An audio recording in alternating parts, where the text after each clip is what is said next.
Y hoy nosotras venimos a explicarles por qué formalizar la actividad que ustedes están ejerciendo. Primero lo primero, ¿qué es formalizar? Entonces, el Ministerio establece la formalización, la define como el conjunto de trámites y procedimientos que tienen que hacer los emprendedores para pasar de ejercer un comercio informal a uno formal, y estarían ahí entonces bajo todas las reglas que son sanitarias, laborales y municipales. Entonces, eso es lo que es formalizar, pero ¿por qué ustedes querrían hacerlo? Entonces, una de las ventajas de formalizar tiene que ver con la separación de patrimonios, que entendamos para estos efectos el patrimonio como los dineros que ustedes tienen en sus cuentas, las casas o departamentos que tienen a su nombre. Entonces, si ustedes tienen, disculpen, si ustedes tienen una deuda, por ejemplo, que quedó de su empresa, si ustedes están de manera informal, esta deuda podría cobrarse con, por ejemplo, la casa familiar. En cambio, si ustedes están formalizados, esta deuda se va a pagar solamente con el capital que tiene que ver con su empresa. Están separados los patrimonios, eso es lo que significa. Otra de las ventajas es la imagen que ustedes tendrían con sus clientes. Porque, por ejemplo, ahora ustedes llegan a cierto número de personas, que tengo entendido que no es menor, pero no pasa de eso. Entonces, si viene, por ejemplo, una gran empresa como, no sé, como Watts, y les dice que quiere 10 toneladas de berries que necesitan hacer mermelada, si ustedes no pueden darle una factura a Watts, Watts se va a ir a otro lado y van a perder ese negocio. Y nadie quiere perder esos negocios. Lo otro son los beneficios estatales, que tiene que ver con que los emprendimientos formalizados pueden acceder a uno que se llama el capital semilla, el capital abeja y otros sistemas de financiación que tiene Corfo y Cercotec. Lo otro es acreditar renta, porque si en algún momento ustedes quieren o necesitan pedirle un préstamo al banco, ustedes necesitan acreditar renta, y si están formales, ustedes pueden hacerlo, pero si se quedan de manera informal, ustedes podrían estar marginando 10 millones de pesos mensuales, pero si no están formales, esto no tienen cómo presentárselo al banco, eso no existe. Por eso es bueno formalizar entonces para efectos de acreditar renta si necesitan un préstamo. Bien. Ahora, las desventajas. Me imagino que ustedes esperaban que las desventajas fueran una lista súper larga, pero la realidad es que esto no es así. Hay dos desventajas que tiene de formalizar, y tiene que ver con el capital inicial que ustedes tendrían que tener para la tramitación de la formalización, pero que en realidad tampoco es tanto. Porque, por ejemplo, uno de los pasos para formalizar es la publicación en el diario oficial, que si la capital de su empresa no supera las 5.000 UF, esto es gratuito, por ejemplo. ¿Y qué son 5.000 UF? Son como 180 millones. Entonces, las empresas que están iniciando no suelen superar este monto.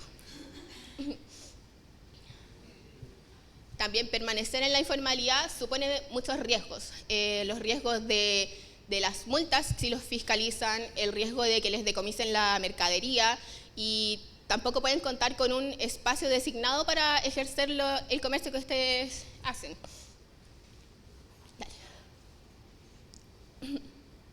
Ahora, una pregunta que ustedes pueden hacerse igual es, ¿cuándo formalizar?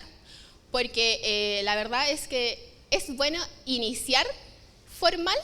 La respuesta es que no, porque ustedes necesitan validación. Entonces, es bueno empezar informal, porque ustedes pueden hacer un estudio de mercado, pueden ver cómo les va. Pueden ver si están vendiendo bien, cómo está respondiendo la gente.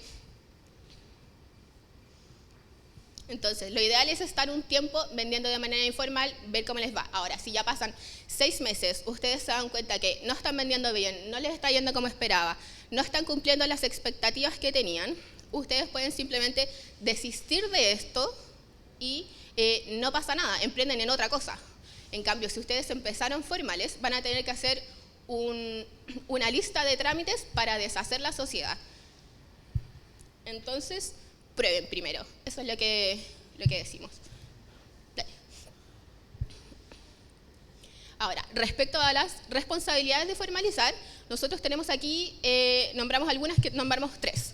Una es el inicio de actividades en el Servicio de Impuestos Internos, que es la declaración realizada por un contribuyente donde manifiesta la intención de iniciar su actividad. Este es un trámite 100% online, no tiene ningún costo y se hace en la página del Servicio de Impuestos Internos. Ahora, es importante sí mencionar que una vez ustedes formalizan, tienen un plazo de 2 meses para iniciar la actividad en el Servicio de Impuestos Internos. Eso es importante. Dale nomás. Ya, otra de las responsabilidades es pagar el IVA. Todos conocemos el IVA, el impuesto al valor agregado, el 19%. Todos lo pagamos el IVA. Cuando yo compro, cuando ustedes compran y venden, todos lo pagamos, pero a quien le toca declarar el impuesto del valor agregado es a ustedes, es a quien ejerce la actividad comercial. Dale. Y la otra responsabilidad es la declaración anual del impuesto a la renta, que entendamos como renta todo lo que ustedes perciben en un año comercial, un año comercial son los 12 meses. Entonces ustedes aquí tienen que hacer una declaración de todo lo que pasó en el año, todo lo que vendieron y todo lo que gastaron.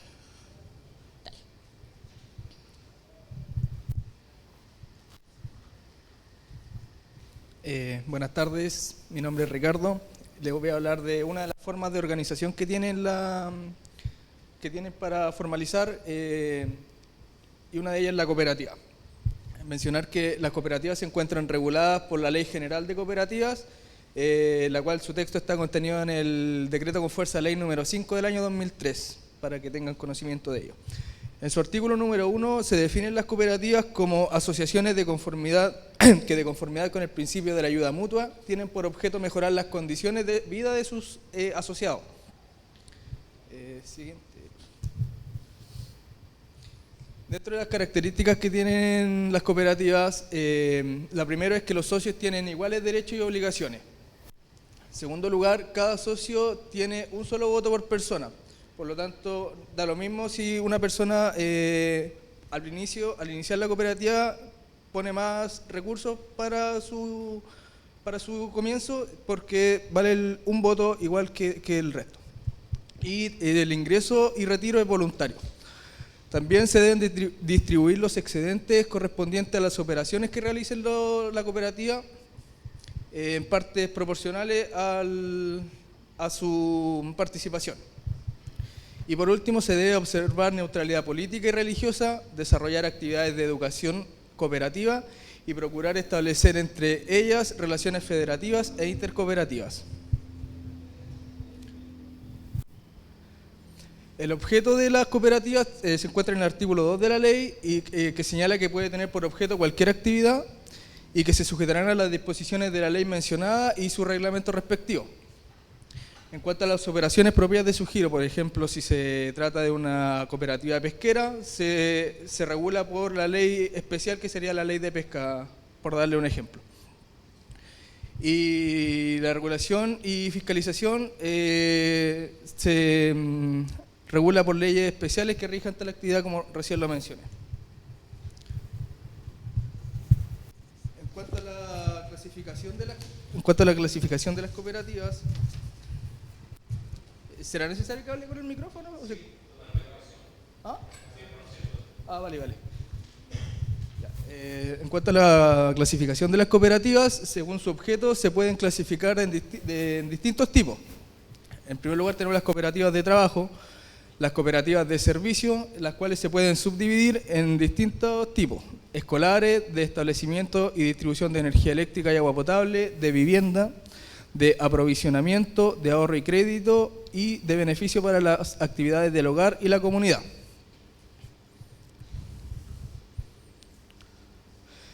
También tenemos las cooperativas de consumo, y las que nos interesan a nosotros son las cooperativas agrícolas y campesinas, que están definidas como las que se dedican a la compraventa, distribución, producción, transformación de bienes, servicios relacionados con la actividad silvo, agropecuaria y agroindustrial, con el objeto de procurar un mayor rendimiento de ellas, y que actúan preferentemente en un medio rural y propenden al desarrollo social, económico y cultural de sus socios.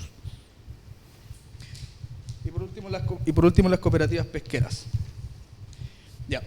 Entrando a lo que es la constitución de las cooperativas, existen algunos pasos previos, que cabe mencionar que los primeros pasos no son requisitos legales para la constitución de una cooperativa.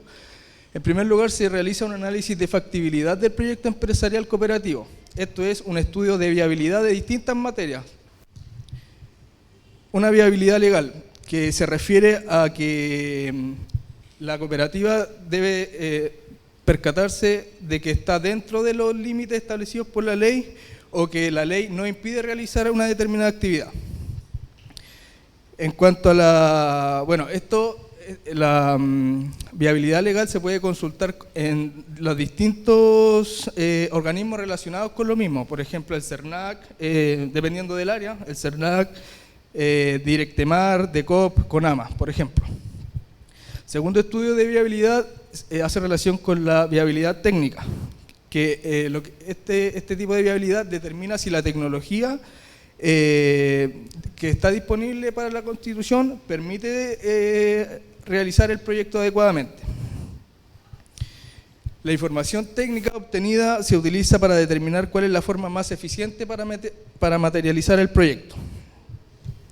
En tercer lugar, la viabilidad financiera, que se refiere a que si existe suficiente dinero para financiar los gastos que conlleva la constitución de la cooperativa. En cuarto lugar, la viabilidad de gestión, que la ventaja que tiene realizar este estudio de viabilidad es que una gestión eficiente hace más probable que los beneficios netos obtenidos por las cooperativas sean iguales o mayores a los que se determinó cuando se realizó el estudio. En cuanto a la viabilidad económica, se calcula la rentabilidad del proyecto. Y para estos casos se utilizan indicadores, dentro de los más usados son el valor actual neto y la tasa interna de retorno. La viabilidad institucional se refiere a la resistencia que tengan otras organizaciones respecto a la constitución de una cooperativa. Y por último, la viabilidad medioambiental, que se refiere a si el proyecto es contaminante o no. El segundo paso de constitución es la designación de un comité organizador. El comité organizador se puede designar por una asociación interesada en la constitución de una cooperativa y se puede constituir por futuros socios o asesores contratados para tal efecto. Dentro de las funciones que tiene este comité organizador, a modo de ejemplo, podemos mencionar que puede realizar una encuesta y registro de los futuros asociados, puede realizar la recolección de aportes iniciales de los futuros socios, la contratación de asesorías legales para tener conocimiento de las materias a tratar, la redacción de un estatuto social y la recopilación de antecedentes e informes de autoridades u organismos para la definición de dicho proyecto. En tercer lugar, tenemos la elaboración del estatuto social. Esto se encuentra regulado en el artículo número 6 de la ley y aquí se mencionan unas condiciones mínimas que debe tener el estatuto social. Dentro de ellas tenemos que se debe mencionar la razón social, el domicilio y la duración de la cooperativa, los objetos específicos que persigue, el capital inicial suscrito y pagado, la forma y plazo en que será enterado, el número inicial de cuotas que deberán ser múltiplos de 100 y en que se divide el capital y la indicación y valoración de todo aporte que no consista en dinero. Por ejemplo, y el artículo 2 señala las materias que los estatutos deben regular, obligatoriamente. Dentro de esto tenemos que los objetivos específicos que persigue la cooperativa, la determinación del número mínimo obligatorio de cuotas de sus socios, los requisitos, inhabilidades, incompatibilidades y causales de suspensión o cesación en el cargo de los miembros de la cooperativa. Y por último, se realiza la elección de la razón social, que es el nombre de fantasía o sigla con el cual se denomina la cooperativa.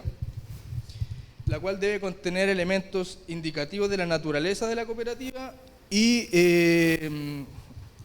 ninguna cooperativa puede adoptar una razón social idéntica, o sea, un nombre idéntico al de otra preexistente.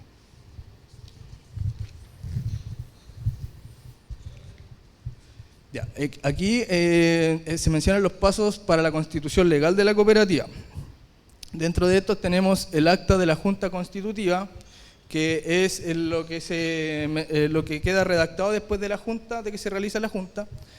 Un extracto de una escritura pública, pues esto se constituye por escritura pública, la inscripción en el registro de comercio, una publicación del extracto en el diario oficial y la remisión de antecedentes al DECOP.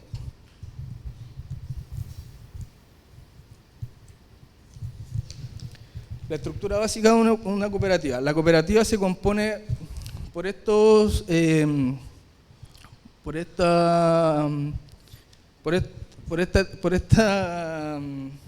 tiene esta estructura en realidad. La Junta General de Socios, el Consejo de Administración, una Junta de Vigilancia, los comités sobre materias específicas y por el gerente de la cooperativa. La Junta es la autoridad suprema de las cooperativas.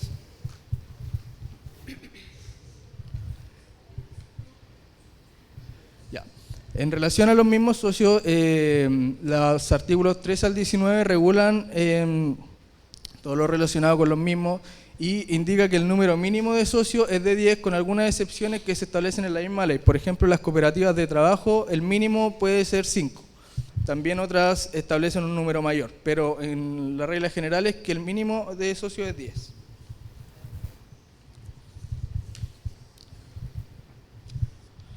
¿Cómo se realiza la incorporación de un socio? Puede ser por la suscripción del acta de la Junta General Constitutiva en calidad de socio fundador. Segunda opción es por la solicitud aprobada por el Consejo de Administración y por último por sucesión por causa de muerte. O sea que si una persona es socia, ese derecho a ser socio se hereda a su sucesor.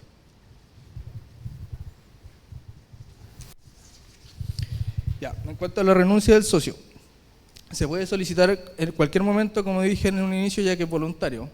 Y se debe presentar por escrito al Consejo de Administración. Quien pierde la calidad de socio por renuncia o exclusión o los herederos del socio fallecido tienen derecho a la devolución del monto actualizado de sus cuotas de participación. Y por último, la renuncia solo puede ser rechazada en los casos previstos en el mismo estatuto al momento de su creación.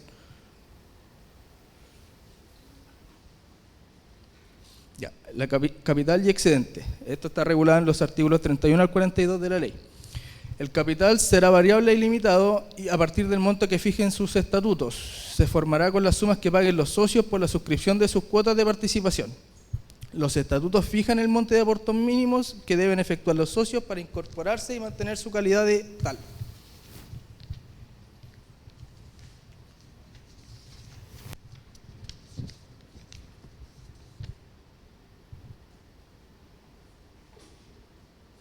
¿Cómo terminan las cooperativas? Puede ser por disolución, fusión entre cooperativas, división, transformación o liquidación.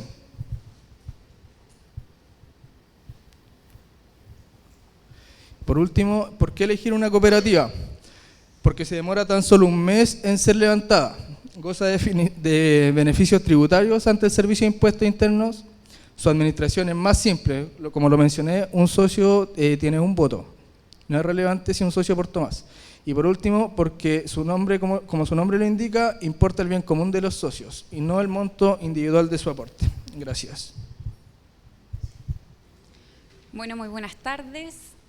Bueno, hablemos un poquito sobre las microempresas familiares. No sé si alguien había escuchado hablar sobre las microempresas familiares, pero esto es un tipo de sociedad que tiene una fórmula de organización que es bastante buena y que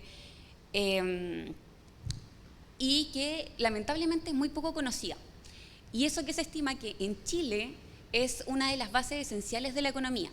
Y esta sociedad lo que permite es que una persona pueda formalizar su emprendimiento, básicamente haciendo uso de la habitación familiar. Y obviamente para poder esta persona realizar su giro dentro de ella. Y teniendo como única excepción es la realización de trabajos peligrosos, que sea contaminante o que tenga ruidos molestos. Pero aquí principalmente lo que se busca es que se pueda formalizar un emprendimiento de pequeña escala y que finalmente ésta pueda salir de la informalidad.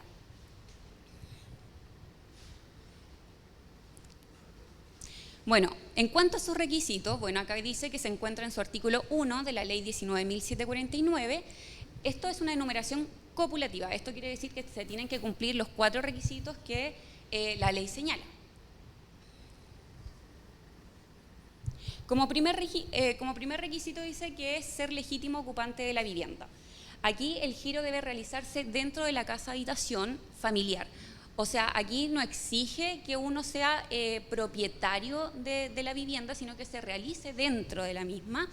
Y esto es una fórmula de constitución que se diferencia también de las demás sociedades. Segundo requisito, que los activos productivos, excluido el inmueble, no exceda de las 1000 UF. El legislador no dice que la empresa tenga un capital, sino que también habla de los bienes que forman parte del bien inmueble y que son necesarios para la realización de la actividad. Por ejemplo, si yo tengo una panadería, o sea, es importante que tenga obviamente cocina, ¿no es cierto? Y todas las máquinas que sirven para poder implementar una panadería. Y también obviamente que no exceda de las 1000 UF. Eso es importante y eso también tiene que mantenerse durante el tiempo, porque si no después estaríamos en presencia de otro tipo de sociedad y no estaríamos cumpliendo con el estatuto. Requisito número 3. Aquí la microempresa familiar que no trabajen más de 5 trabajadores ajenos a la familia. Aquí no puede haber más de 5 trabajadores que no tengan un vínculo de parentesco. Y la ley no dice el grado de parentesco, ni siquiera hace mención al parentesco, sino que habla como familia a modo general. Acá todas las personas que integran el grupo familiar como microempresa familiar tienen que tener el mismo domicilio. Si una persona no tiene un domicilio distinto, obviamente estaríamos en presencia de una persona ajena a la familia. Lo mismo ocurre, por ejemplo, si una persona que tiene el mismo domicilio, pero que no tiene este vínculo de parentesco, como les digo, no estaríamos también cumpliendo con el estatuto de la microempresa. El requisito número 4 es que la actividad no sea molesta, contaminante o peligrosa. Obviamente aquí se excluye toda actividad económica que genera algún tipo de consecuencia. Obviamente no estaba de más decir que esta actividad tiene que ser lícita. Y la fórmula de poder llevar a cabo el procedimiento también es bastante simple, que lo voy a explicar. Y esta se hace mediante una declaración jurada que la da el municipio, y el municipio va a ser el encargado de poder acreditar y de poder fiscalizar si es que se cumple con todos los requisitos legales, obviamente, y también va a llevar un registro de todas las empresas que se registren como microempresas familiares. Por ejemplo, si un emprendedor tiene una... también es importante mencionar que también si una persona vive en un departamento, en un edificio, en un condominio, por ejemplo, debe contar con una autorización del comité de administración. Es importante, como también, por ejemplo, las microempresas que se dedican a la manipulación de alimentos, también debe contar con una autorización sanitaria, que es importante. Bueno, y una vez que uno obtenga y presente toda la documentación ante el municipio obviamente va a aprobar esa solicitud, y después se va a ingresar dentro de este registro que yo les digo de microempresas familiares. Paralelamente, la empresa va a tener que dirigirse al Servicio de Impuestos Internos para que pueda iniciar actividades, ¿cierto? Y una vez que uno obtenga formalizada esta documentación desde el punto de vista tributario, uno nuevamente se va a dirigir ante el municipio y uno tiene que obtener la patente, ¿cierto? Y bueno, no está de más decir también que se deben cumplir con las 1000 UF y también uno tiene que acreditar la calidad de ocupante. Bueno, como dije, el procedimiento de formalización es bastante simple y no es tan engorroso al final y es bastante rápido. Siguiente, por favor. Algo importante, aquí dice, ojo, el giro debe realizarse en la vivienda familiar. O sea, no importa, por ejemplo, si uno realiza la actividad en el patio, en el estacionamiento, igual estaríamos cumpliendo con el estatuto. Una cosa que a lo mejor es bastante obvia, pero quizás no sea tan obvio, es que dos microempresas familiares no pueden asociarse si es que tienen el mismo giro, pero sí pueden dos microempresas familiares tener un mismo domicilio, pero estas deben realizar diferentes giros. Por ejemplo, si yo me coloco con un taller de costuras, por ejemplo, y mi hermano también se coloca con un taller mecánico, también estaríamos cumpliendo con el estatuto. Bueno, en cuanto a los beneficios de una microempresa familiar, bueno, su constitución, como dije, es bastante simple, es menos engorrosa y es barata, Y la alternativa, y es una alternativa que llama bastante la atención porque uno puede emprender desde la comodidad de su hogar al final, pareciera que fuera como la semilla de poder seguir creciendo, es como el pie inicial, porque esto no quita que uno también pueda seguir creciendo y asociarse a otras sociedades. Como segundo beneficio, no exige un capital, que es importante. Basta cumplir obviamente con los requisitos de las 1000 UF y estaríamos listos. El tercer requisito, no exige ser propietario de la vivienda. Si exigiera este requisito, obviamente habría menos microempresas familiares porque hoy en día todos sabemos que cuesta mucho adquirir una vivienda. Así que por esa razón es que no lo exige. No exige tener socios para optar esta forma de organización, que también basta la voluntad de un solo emprendedor para que se pueda llevar a cabo. No obstante, no es ajeno a que uno también pueda contratar a 5 personas ajenas a la familia. También otro beneficio de esta microempresa familiar es que estabiliza y afianza una cultura de trabajo. También flexibiliza los roles. Por ejemplo, yo podría estar situada, no sé, llevar la contabilidad de mi empresa, como también podría ser el repartidor, como podría también administrar la misma actividad que estoy haciendo. Entonces se hace mucho más fácil. También obviamente hay un mayor de compromiso, porque obviamente la familia es la que explota finalmente el giro de la empresa. Siguiente. Las desventajas de una microempresa familiar. Bueno, la primera es que respondes con tu patrimonio, lamentablemente. No permite que la empresa crezca, pero como ya habíamos dicho, también tienes la opción de poder optar a otras sociedades. Impide la posibilidad de poder asociarse. También la banca privada, o sea, los bancos ven a las microempresas familiares como inestables y uno no podría acceder quizás a los créditos que a lo mejor a uno le gustaría. Siguiente. Ya, yo voy a hablar un poquito del Estatuto PYME, que es la Ley 20.416. En la infografía que nosotros le acabamos de pasar ahí, que tienen en su poder, en realidad dice Estatuto PYME 21.416, pero hay un error de tipeo solamente, pero es la 20.416. Bueno, esta ley, la 20.416, se dictó en el año 2010 y se realizó en ese momento un diagnóstico donde se vio la economía nacional y donde los economistas en ese momento se pudieron dar cuenta de que había un problema gigante en nuestra economía, principalmente porque la normativa de ese momento no hacía una diferencia entre las pequeñas y grandes empresas. Y obviamente esto generaba un desincentivo y una desigualdad entre las pequeñas y grandes empresas. Y obviamente esto acarreaba un montón de consecuencias porque al final las pequeñas empresas no podían formalizar porque obviamente el impuesto que ellos te iban a pagar en ese momento era mucho más grande y no era sustentable obviamente para poder llevar esa empresa.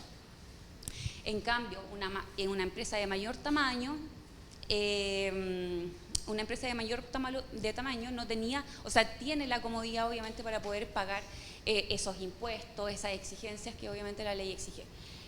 Y y por eso al final se creó este estatuto de ley 20.416 que hace una distinción entre una micro, una pequeña y una mediana empresa.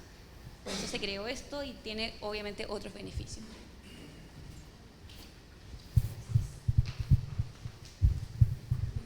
Bueno, buenas tardes.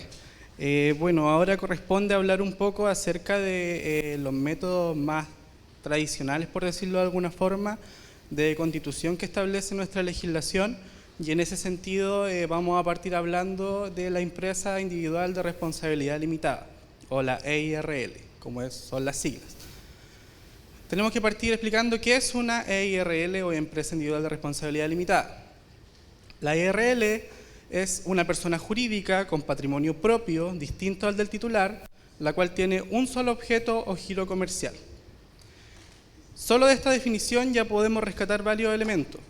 Primero, que estamos hablando de una persona jurídica, que es una persona ficticia, con patrimonio propio, distinto al del titular. Sabemos bien, ¿cierto?, que el patrimonio es uno de los atributos de la personalidad, por lo cual se separa en ese sentido el patrimonio del titular con el patrimonio de la empresa, y la cual tiene un solo objeto o giro comercial, que después vamos a explicar de qué se trata esto. ¿Por qué constituir una empresa individual de responsabilidad limitada? Lo principal, y yo creo que el mayor beneficio, es que permite separar el patrimonio de la empresa del patrimonio de su dueño.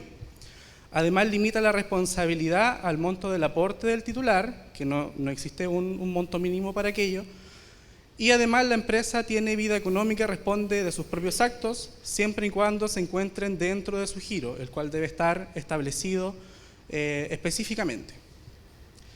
Respecto del contenido de los estatutos, la ley 19.857 establece que los estatutos de la empresa deben contener como mínimo las siguientes menciones.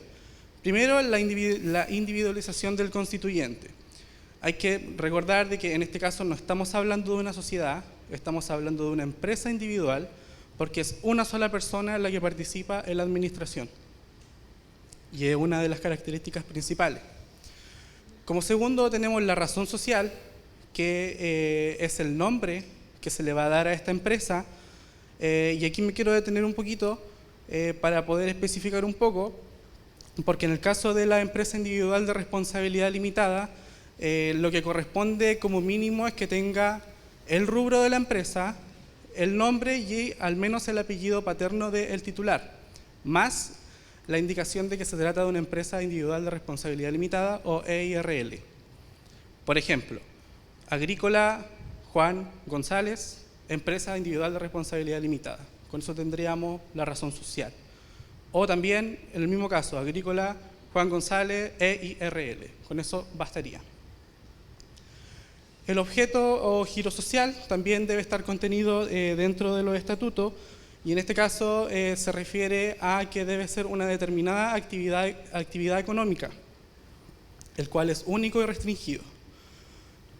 Otra mención que debe contener los estatutos dice relación con el capital, el domicilio de la empresa. Respecto del capital no existe un monto mínimo para su constitución, el domicilio de la empresa y la duración de la empresa, que puede ser limitada o ilimitada según conste en los estatutos.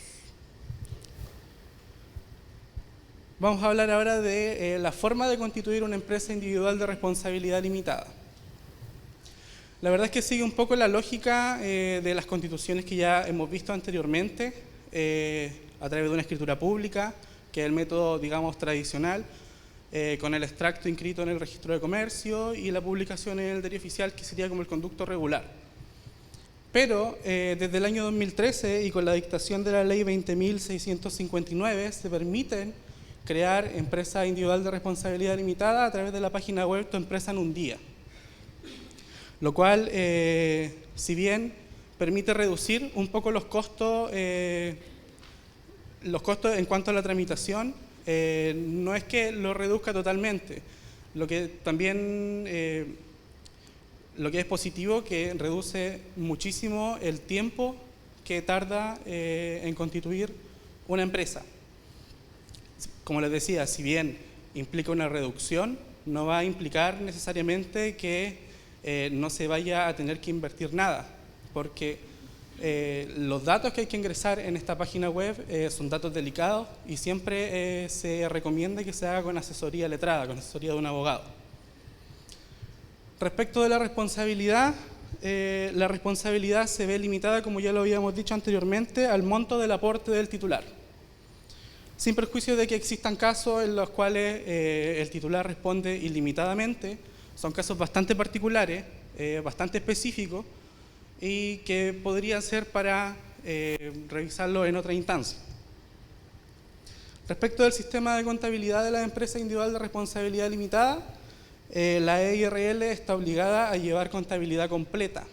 ¿Qué implica esto?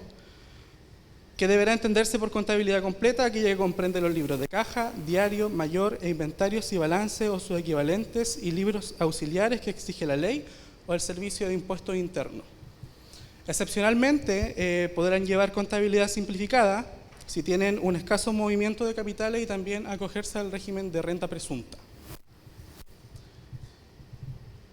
Pasamos entonces a otro tipo de forma de constitución, que es la sociedad de responsabilidad limitada. En este caso sí hablamos de una sociedad. ¿Por qué? ¿Qué es una sociedad de responsabilidad limitada?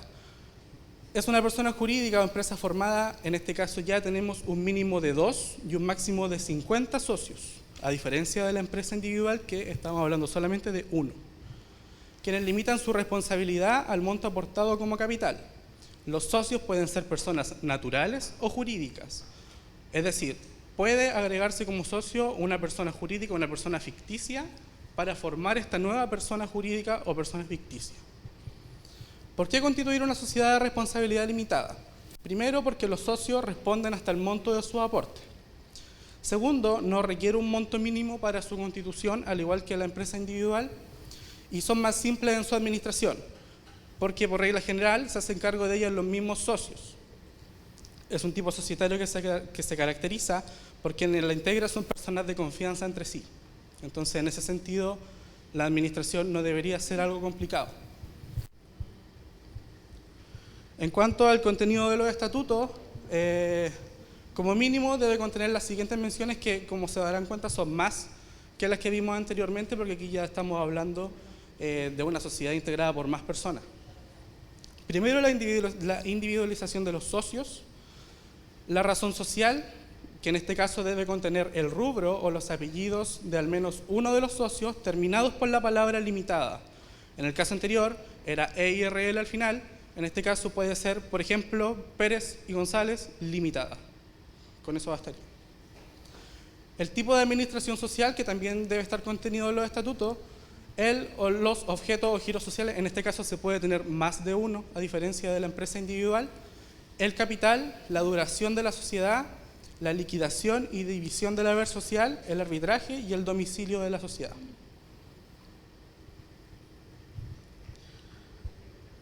Respecto de la forma de constitución, la verdad es que no varía mucho de lo que ya habíamos conversado antes respecto de la empresa individual. Se puede hacer por el método tradicional, que es la escritura pública, el conducto que ya hemos revisado, o también se puede hacer a través de la página web de tu empresa en un día, ¿ya? Obviamente considerando lo mismo que habíamos ya comentado, de que siempre se recomienda por cualquiera de las formas de constitución que se opte, hacerlo a través de una asesoría. Respecto de la responsabilidad, ya lo habíamos mencionado antes, los socios responden hasta el monto de sus aportes, que no existe un mínimo para aquello, responden solamente hasta el monto que puedan aportar a la sociedad. Y respecto del sistema de tributación, rige el régimen de tributación simplificada del artículo 14 ter de la Ley de Impuesto a la Renta.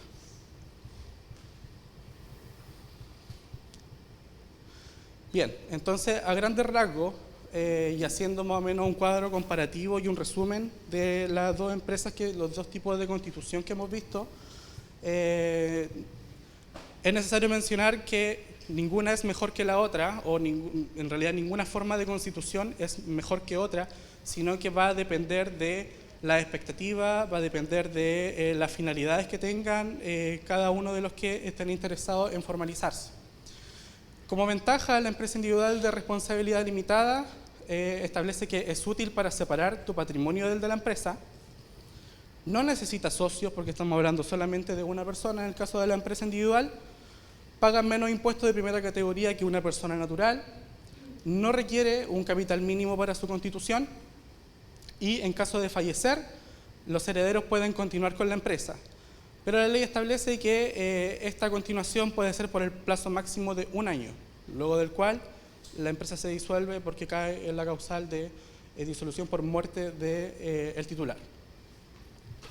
Y dentro de las desventajas tenemos que está en la obligación de administrar la empresa, ya que no se puede contratar a alguien que desempeñe esta gestión. Si bien se pueden designar tareas de administración, son bastante específicas. Y en la realidad, quien está obligado a administrar es el titular. Como otra desventaja es que solo puede tener un giro y a futuro no se puede ampliar el rubro. ¿Okay? Si se dedica al rubro agrícola, por ejemplo, no se puede ampliar al rubro de transporte. Tiene que durante toda su vida mantener un solo giro. Y como desventaja también es que debes contratar a un contador para que lleve los libros de la empresa, porque recordemos que debe llevar contabilidad completa y para eso va a ser necesario hacer una inversión en un contador que pueda llevar estos libros. Respecto de la sociedad de responsabilidad limitada, como ventaja tenemos de que la responsabilidad limitada está limitada entre los socios al monto de soporte. También tenemos de que se trata de una sociedad cerrada. ¿Y por qué se establece como una ventaja? Porque establece una cierta estabilidad en el futuro. Dentro de los estatutos se puede establecer, por ejemplo, de que no se permita el ingreso de nuevos socios, lo cual mantiene la intención principal con la cual se constituyó la empresa. Y también como ventaja tenemos que posee o tributa de manera flexible. Como desventaja, la sociedad de responsabilidad limitada tenemos de que necesita una escritura pública para la transmisión de participaciones. ¿Por qué se establece como una desventaja? Porque no se puede realizar de manera privada. Finalmente, los socios van a saber que se están realizando estos movimientos. Y también este mismo tema de la escritura pública agrega complejidad en cuanto a los tiempos de llevar a cabo las transmisiones.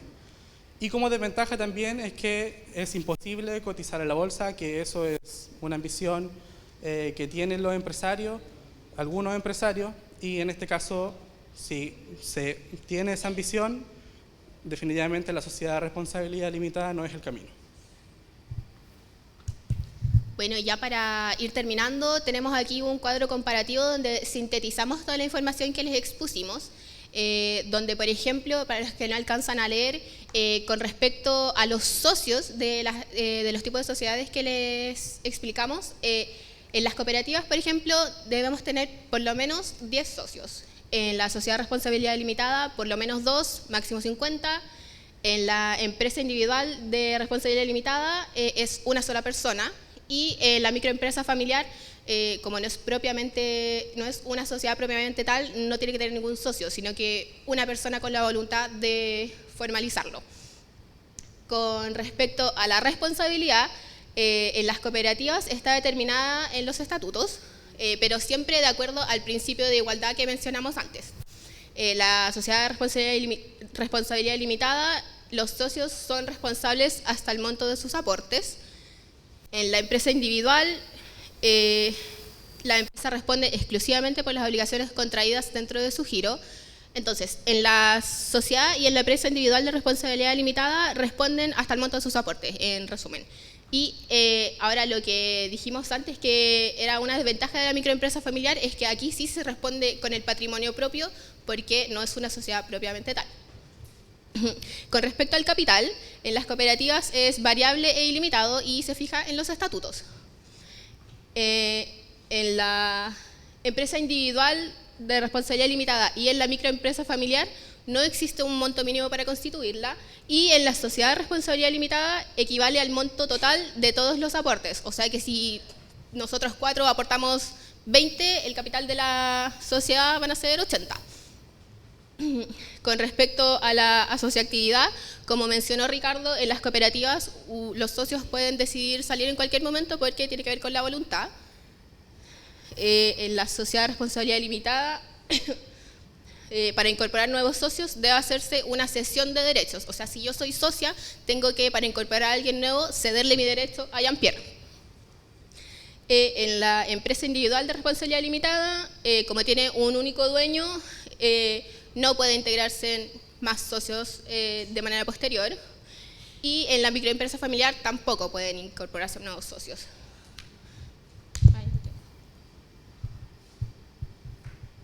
Entonces, eso es lo que nosotros queríamos explicarle. Muchas gracias por su atención. Si tiene alguna duda.